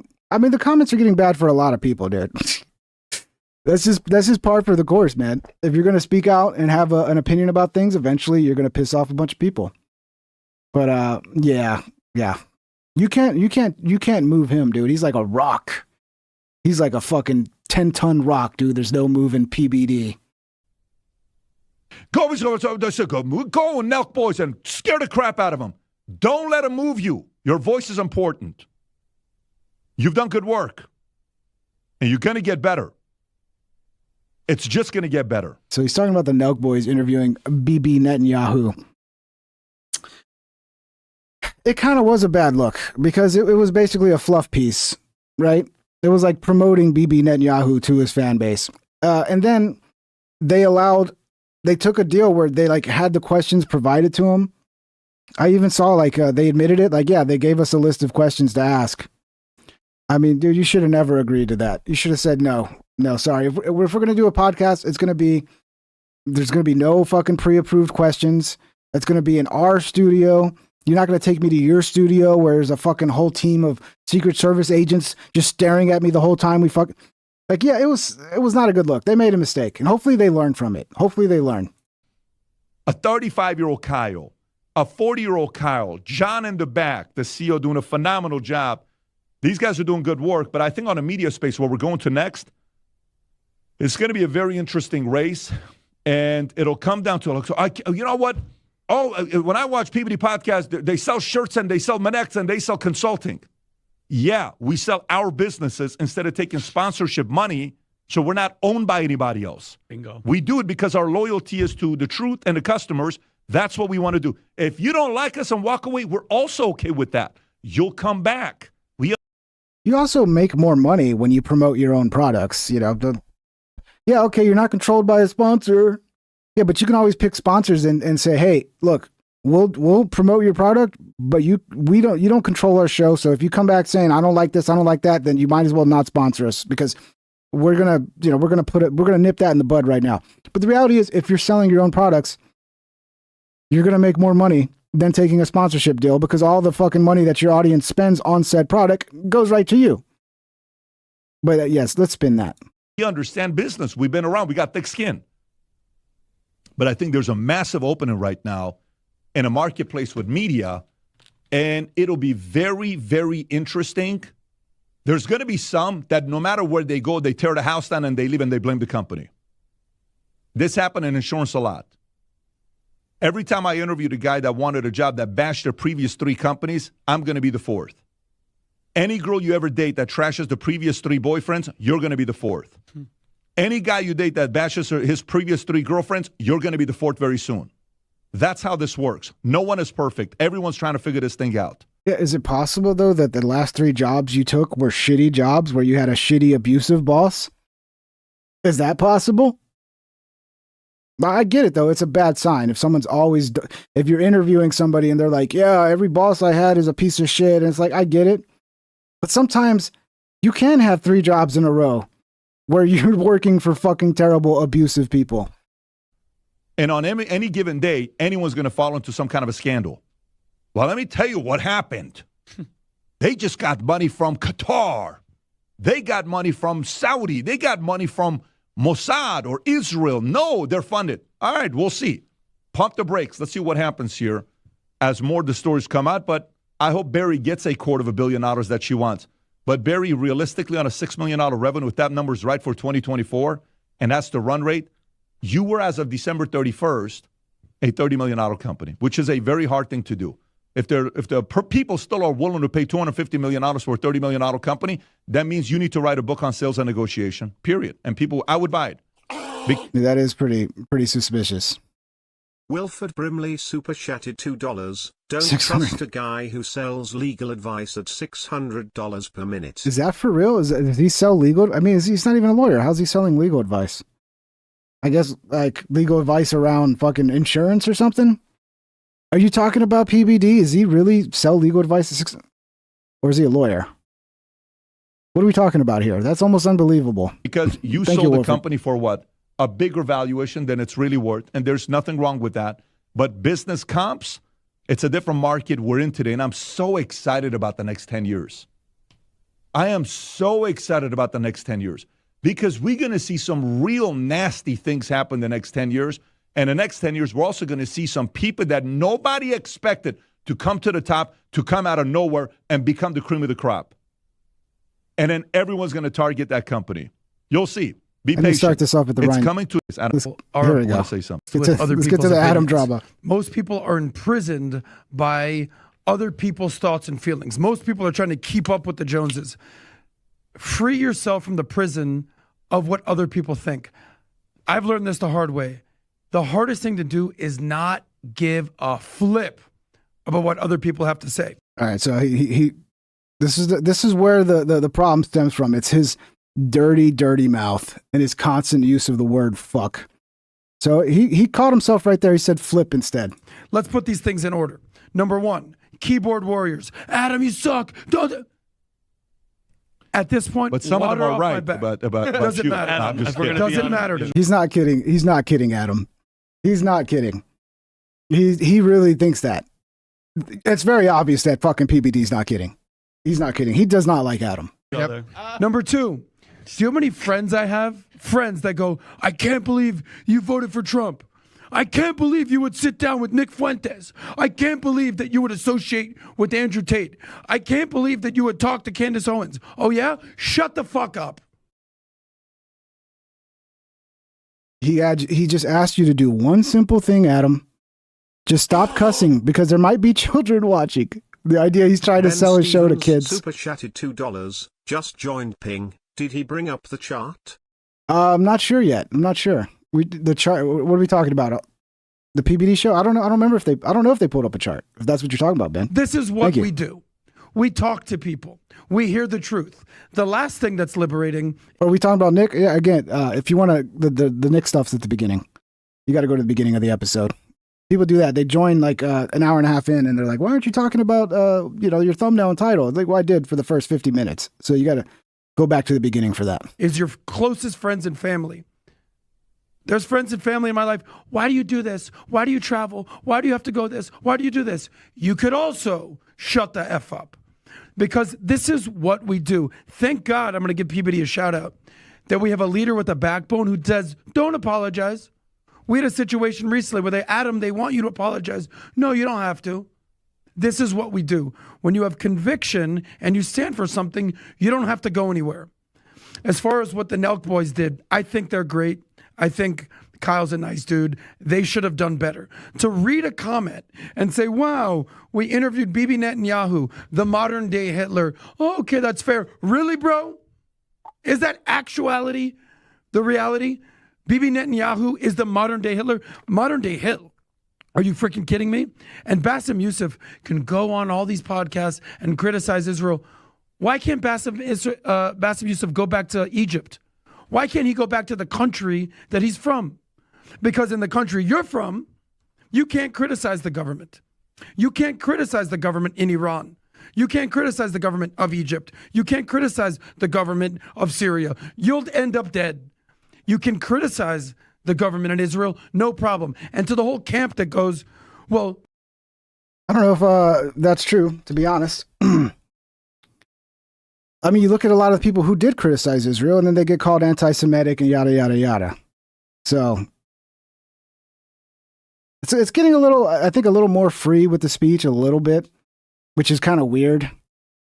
It's almost like suspicious. Like, oh, why are they letting everything seem kind of less censored now? How long is this going to last?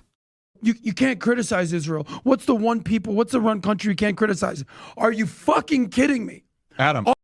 There we go. The second F-bomb. It was too much. All I hear, it was too much. Point, bro. Sorry. This all is the I third hear, time, man. It's like sorry. We had dinner last night talking about this. This upsets me because all I hear. I understand. No. Because all I hear is that you can't criticize Israel, and all I hear are F you, I don't care. Jew, no. kill yourself. These are two separate things. I'm sorry. I'm fired up here. But when half the world hates you. You got a ghost, man. You can't be reading your comments, dude. When you got a show this big, like, what the fuck do you expect's going to happen? You're going to have a ton of hate come your way. It comes with the fucking territory. Like, if you stand by your opinions, you stand by your beliefs, that shit should not affect you. It should not. Deal with it and get tough. Because the whole notion that Israel can't be criticized, the whole notion that Bibi Netanyahu can't be criticized, that's all they do. I think you've branched over into. Go ahead, Vinny. Well, I just want to say one thing, Adam, and I understand where you're coming from, and I get your passion. It's all good. I'm sorry about that. You're the angry patriot at this point, but I don't think it's that. I think it's when you want to criticize Israel, there's two labels. You're anti-Semitic, means you hate all Jews, or you support Hamas. That is a big problem because the moment you. Oh, it's Nick in chat. Nick, come on my show, Nick. You're welcome, dude. I'd talk to you anytime, Nick. If Nick's actually in here, it's probably not Nick. I don't think Nick even has a YouTube channel. Did they ban Nick's YouTube channel? But yeah, Nick, let's talk. Let's talk, man. You can't say, wait a minute. There are starving kids in Gaza. They are shooting open fire on people that are just trying to get food. Those kids aren't terrorists. And to have an attitude like, well, they're going to grow up to hate Jews and they're going to want to kill Jews. Let's just shoot them. That's the problem. It's not that if you can't criticize without being labeled and sticking up for the children and the innocent people, bro, that's the disconnect. It's not all Jews. Vinny, just so you know, yeah, you're right and he's right. Yes. But it's not Hitler. Oh, no, I'm not agreeing to that. What are we talking about? No, I'm not agreeing to that. What are we?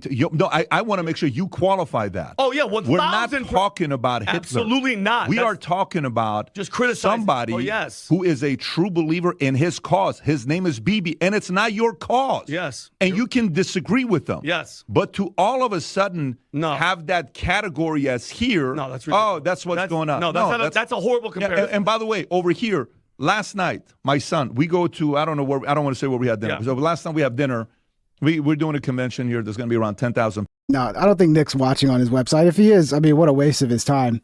Desol, this is what a lot of Nick's groypers do. They try to intimidate you.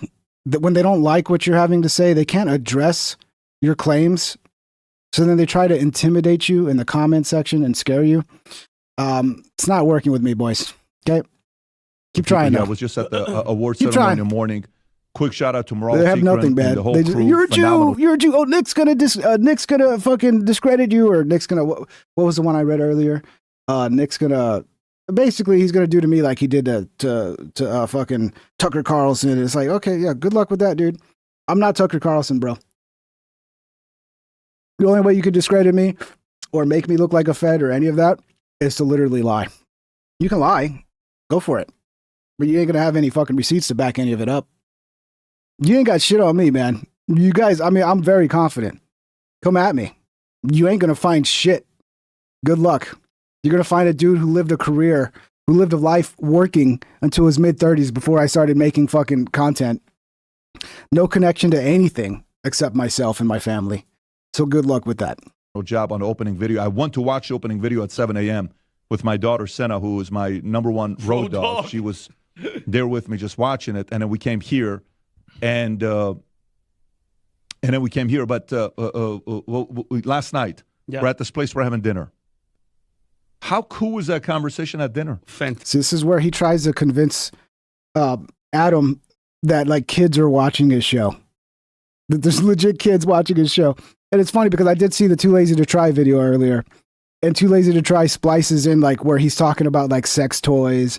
He's talking about the Epstein list. He's talking about all this adult shit that, like, children should not be watching. But yet, for some reason, he thinks he needs to get children watching the show. And if only fucking Adam would stop saying fuck, there would be so many children watching his show. This delusional, dude. Fucking delusional. Amazing. It was like, and Tico is standing just going like this and watching Tom. And by the way, listening to Tom at these types of dinners, I'm telling you, you get so much smarter just listening to Tom with his experience of faith, and then Adam and Tom talking about, you know, what it is to be a Jew and Christianity, and then you jumping in there and just back and forth, all of us. It was such a great dinner. That's a regular thing for us. The reason why I'm getting upset at Adam is I'm asking specifically, stop dropping F-bombs. I've asked them so many times. I don't like it. My bad, sir. Because when I do other things, guest says it. Kids are watching us. People want to put their kids in front of this. I'm not a fan of that. I've told you this hundreds of times privately. Well, I'm not a fan of people putting their kids in front of this stupid fucking show. What are you trying to, like, groom them into an MLM, like, real early? Yeah, if they watch us for like 10 years, they're going to really trust us by the time they got a little bit of money as a grown-up, and we can really scam the fuck out of them with our MLM bullshit. Yeah, I mean, this is a show for kids, guys. It's a kids show. It's a kids show. Did you market in the algorithm made for kids? I mean, if that's what you're doing, you need to market in the algorithm as made for kids, okay, PBD, so that you can do this properly. Force me to say it to you publicly. That's fair. That's fair. Don't do that to me after I just had a conversation with you. You're absolutely right. All right. And I'll say one thing. Yeah. I apologize. I know I tried to say flip a few times. But guess what? And I apologize. You gotta control, because the targeting's not gonna change. True that. Yeah. At the beginning, I kind of skipped over it. But PBD saying that Adam didn't get any sleep last night. He was up all night drinking, and he showed up to the show still smelling like fucking booze, with no sleep. So it's kind of funny. I'm at a place right now where my position is very simple. Yesterday, you know what's one of the conversations we had about Christians, Jews, and Muslims? How long does it take to become a Muslim? What was the number? 30 seconds. They ask you to say a prayer. They direct you to some things, and then they say, okay, now come along with me on the journey. How long does it take to be a Christian? Similarly, 30 seconds, you understand who Christ is, you accept that, and then you go on a journey. How long does it take to become a Jew? How long? Couple years. Years? It takes a while. I think they ask you to go to classes and things. It takes a while to become a Catholic too, because you have to go to classes to get fucking. I forgot what it's all called, but yeah, you got to go through classes so that you can get to the point of being baptized. And then you got to do, like, there's a lot of, like, shit you have to go through before you can officially become a Catholic. But Catholicism's pretty similar. Things like this? No, so realistically, how long does it take to become a Jew? It actually takes a few years. Like to become a Jews Jew. do not evangelize. Yeah, like, no Jews trying to actually think about it. When is the last time a Jew came to you talking to you about becoming a Jew? Never. Never with me. Never. And I've been around a lot of them. Well, I'd like to talk to you guys. By the way, I had a guy, a friend of mine, I won't say his name, but he's Muslim. Yeah. He came, I brought him to the house. We made a meal. We sat down, we gave him food. We had a great conversation together. And then No, cause I remember because even though my dad was like an extreme fucking Catholic, they didn't get me baptized when I was a baby. So then there was a point when I was like 12, like all my family still does. They're like, you need to get baptized. You're going to go to hell if you don't get baptized. And I'm like, okay, whatever. But yeah, I went through the classes for a while. I chose I remember it was like an hour every Tuesday or something. And it seemed to go on forever. And I remember I had to choose godparents. And I didn't finish it though, because I moved so much. I never got to the finish line. We moved before we finished. So it was just a waste of time. I wasted, I don't know how many hours trying to go through that shit to get to the point where I could be baptized for nothing. But yeah, I remember. It's not easy. It's a lot of work. I mean, you can go to church, you can call yourself a Catholic, but you're technically not a Catholic till you go through all that. You get baptized, you give your first confession and, communion, all that stuff. Like, you're not even supposed to take communion, when you get up to eat the bread and the wine, the body and blood of Christ. Like, you're not even supposed to do that if you haven't gone through that whole process. He takes out a backpack full of Qurans and books, and he gives it to me. He says, I want to talk to you about a religion of... Yeah, but Cosmos, isn't Catholic Christian? Catholicism a branch of Christianity? So when you say it only takes minutes to become Christian, well, it depends what kind of Christian you're becoming, right? Confirmation, catechism, I forget all the words, dude. Islam, religion of peace. I was never a true believer. Even as a kid, like, I enjoyed church because I loved the choir. The choir was awesome. I wasn't part of the choir, but I loved the music of the church, hearing the choir. But I was never really big into organized religion. It was hard for me to buy into it. Still is. In my house. Tried to pitch you Islam in your house. By the way, I respect it. I don't say it in a negative way. I respect the fact that you have the audacity to come to my house after I feed you to tell me about your religion. That's never happened to me with Jews. They don't want you, dude. It's a big club, but you're not invited, bro. I don't know. Yeah, that is weird. But I think you can become... I've heard multiple different versions of this. Like, they will actually turn you away. They won't accept everybody to become a Jew. But then I've heard that when you go to talk to a rabbi, they'll try to talk you out of becoming a Jew. But I guess if you're really, really set your mind on it and are willing to keep showing up and keep talking to the rabbi, they probably will let you in eventually. They just don't make it easy. They wanna weed out all the weak people, I guess. I don't know. Crazy. But yeah. So what is Jews' vision and outcome? What are they trying to do? Maybe they want to control media. Maybe they want to control. By the way, would I be surprised if... He's trying to get Fuentes on, isn't he? How long before Fuentes is on PBD?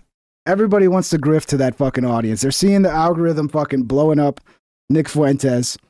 They're seeing the huge audience that comes in when you talk about Fuentes. Everybody wants a piece of it, dude. If the Jewish community goes and tries to buy up 50 podcasts the next 3 years... Cosmo says, my aunt became Jewish and it took some time and only some Jewish groups will accept your conversion as valid. Interesting. I would not be surprised. Guys, looks like John McCarter is retiring. John, if you want to retire, brother, you can retire and go enjoy a nice, peaceful retirement, brother. We'll miss you. It's up to you, John. But yeah, you got to learn to not get upset with the chat, John. I don't know how to do that. I don't know how you can do that, but you got to not let the chat upset you, John. I don't know. It might be a good idea to just retire from the chat. Again, what upsets me the most about John is he seems to be my most loyal fan, but I don't even think he listens to the show. I don't think John even listens to the show. I think he's just in the comment section. So that does hurt my feelings, John. You know, if you were a real fan, you would close the comment section and just listen to the show. But I love you, John. Would I be surprised if do what you think's Qatar right, goes John? on buys 30 or 40? No. Would I be surprised if Russia goes? Would I be surprised if some new Soros of the other side gets started and buys podcasts that the messaging is what? Pro-America. Yeah, I'm not surprised. This is what's going to happen. This is the direction we're going. The next I'm telling you, the next 5-10 years, back in the days, they had something called the Oklahoma Land Rush. You're going to see the media rush the next 5 to 10 years for influence. And a lot of people are going to get dropped and destroyed because a lot of people will slow down because of money, fame, bad habits, cocaine, drugs, gambling, dumb shit. And some of the people, you just pay them a little bit of money and they're going to walk away. Is he talking about Adam right now? Are you saying it sounds like he's talking about Adam? Adam, you doing a little too much blow, bro? Out drinking, partying with the hookers at the clubs all night, doing blow? Is he talking about Adam? It sounds like he might be talking about Adam. Anyway, yeah, I felt like I should cover this because I like it when these guys fight. It's probably the only thing I care about on the PBD podcast is when Patrick Bet-David starts getting angry at his employees. I love it. Guys, welcome to another episode of the Pink Trip Show. We're gonna be back tomorrow night. I don't know what I'm talking about. Welcome to another episode. I've gone retarded, guys. I'll be back tomorrow night for sure. I will be here tomorrow night unless something crazy comes up. I have things in my life that come up, people I got to take care of, yada yada. But yeah, I'll be here tomorrow. We'll see what's going on. And actually, tonight, right now, probably happening now. I don't know if he's gone live yet. Nick is going to respond to all these Fed accusations, Nick Fuentes. So I probably will react to that tomorrow. That'll probably be what I talk about tomorrow. Let's hear what Nick has to say. Let's hear him defend himself. And, maybe we're wrong to be suspicious. I don't think we are. I think there's a lot of reasons to be suspicious that you might be a Fed op. But we'll hear him out. We'll hear him out tomorrow. Let's see what he says. But we'll see you back here tomorrow around 9, roughly, maybe a little later. And thank you guys for the show. It's been fun. We'll be back tomorrow. Have a wonderful night. And John, take care of yourself, brother. Don't let the chat get you upset. Remember, everybody's copying you because they love you, John. Okay? Everybody loves you. Have a great night, guys. We'll see you tomorrow, okay? Take care.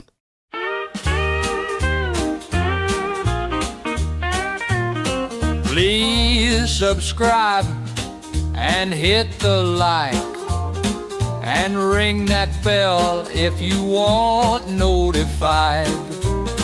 Here's some other. Is that happening right now, Ben? Check out the LA police chase with the milk tanker truck. I'll pull that up, Ben. Maybe tomorrow I'll react to it, brother. Thank you for the super chat. Have a great day, my internet friend. I hope I'll see you once again.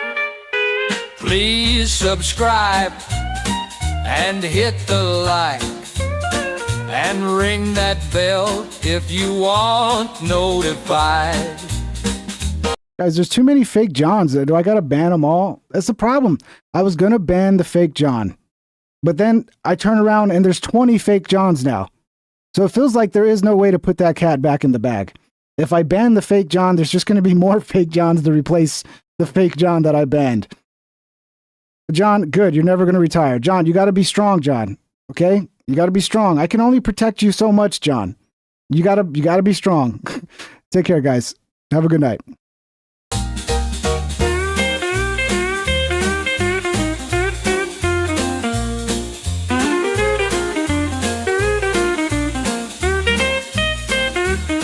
Have a great day, my internet friend. I hope I'll see you once again.